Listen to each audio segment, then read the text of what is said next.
nous sommes très heureux de vous accueillir pour le lancement de cette nouvelle opération, la campagne de recensement qui va démarrer dans les jours qui viennent.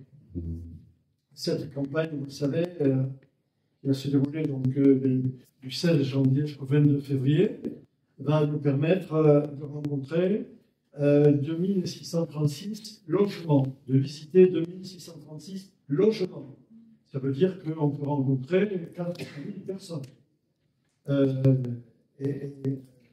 dirais tout à l'heure quelques mots sur les recenseurs et la qualité dont ils ont fait preuve jusqu'à présent. Il y en a beaucoup qui ont poursuivi la mission. En plus de la collecte traditionnelle des informations sur le recensement, cette année, il y aura une enquête famille qui vise à mieux comprendre ce que sont les familles, comment sont-elles constituées, etc.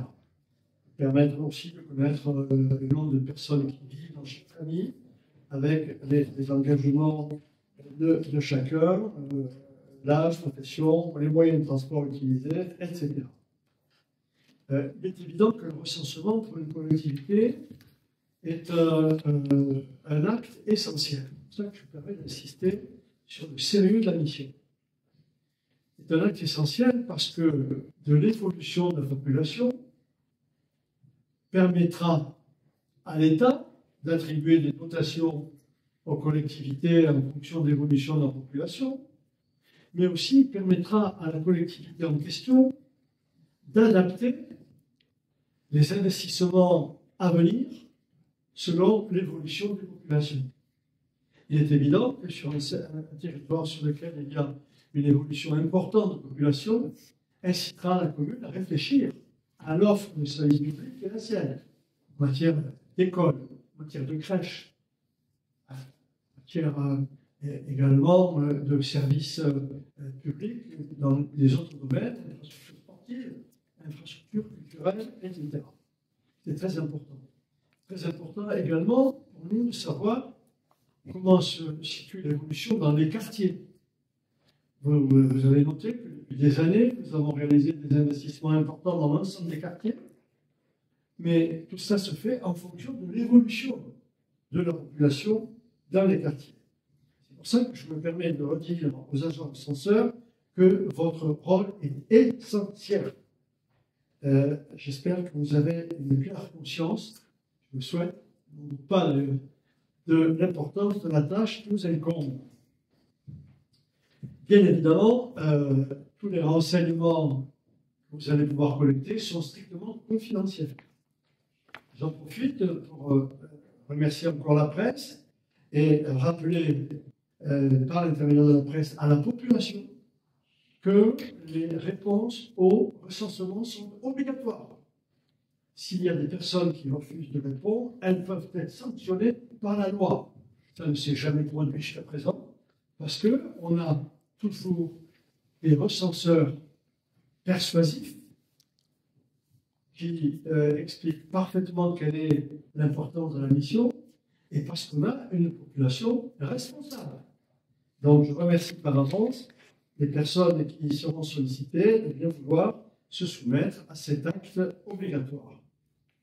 Je veux remercier l'équipe communale qui s'occupe des agents recenseurs. Alors Delphine Carabos, Vanessa Salvado, coordonnatrice communale toutes les deux, sous l'autorité de Mme Soulier, directrice des services de l'administration générale et des services à la population. Monsieur Bach, superviseur de l'INSEE, suivra la collecte pendant tout son déroulement. Aussi, une garantie pour nous de sérieux et de sécurité. Tous les moyens de communication de la commune sont mis à disposition et ont été mobilisés pour le recensement, Tarmac, le site internet, les courriers personnalisés, etc.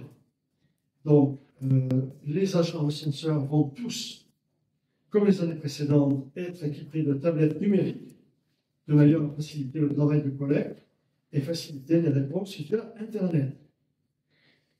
Le partenariat mis en place avec la Poste l'année dernière a été reconduit cette année. La Poste met à disposition de la ville de Tarbes 5 facteurs volontaires. Vous levez la main, ceux qui sont là. Ah, ils sont tous là. Plus un remplaçant, il est là, un remplaçant. Plus un remplaçant. Qui vient compléter l'équipe de 7 agents recrutés spécifiquement par la ville. Je vais vous donner les noms des agents recenseurs de la ville et ceux de la poste. Pour la ville, Madame Duarte Cécile, le 9 à Neuilly. Ah, je ne voyais pas. Lucien Michel. Là. Madame Pires Carménia.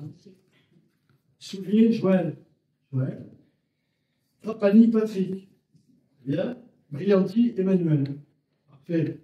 Pour les agents de la poste, Madame Camaro Christelle. Monsieur Lassalle Fabrice. Monsieur Lafont Fabrice. Monsieur Saint-Pastous Alain. Madame Burgos Giscard. Et le remplaçant, Monsieur Hakimi. Je voudrais profiter de cette présentation à la presse de nos agents recenseurs, mettant évidemment en évidence l'importance de l'ascension, pour faire part de ma satisfaction de voir que depuis 2020 à 2025, l'évolution de la population sur la ville de Tarbes est une évolution positive. Ce qui est le résultat, certes, après bon nombre d'années d'efforts, qui est le résultat d'une politique d'attractivité de la ville, attractivité qui s'est traduite par notamment la rénovation de pas loin de 400 logements anciens en centre-ville, la rénovation d'immeubles, et puis dans le même temps, des investissements attractifs sur la ville pour la rendre plus ouverte, plus agréable, plus animée. Et cette attractivité, non seulement elle se traduit dans nos chiffres, puisque de 2020 à 2025, c'est 3011 habitants supplémentaires que nous avons enregistrés. C'est remarquable.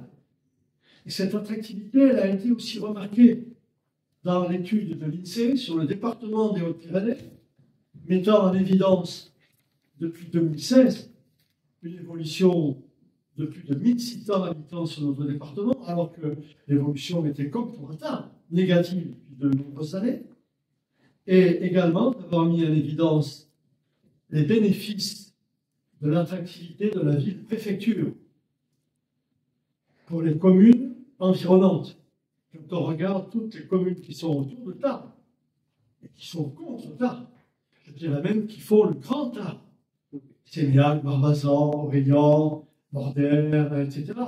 Toutes ces communes ont vu, elles aussi, l'évolution de leur population aller dans le bon sens. Ça nous engage, bien évidemment, à poursuivre les efforts qui ont été les nôtres en matière d'accueil de nos arrivants, en matière de services proposés à la population, et puis, bien évidemment, en matière d'investissement pour rendre la ville encore plus agréable.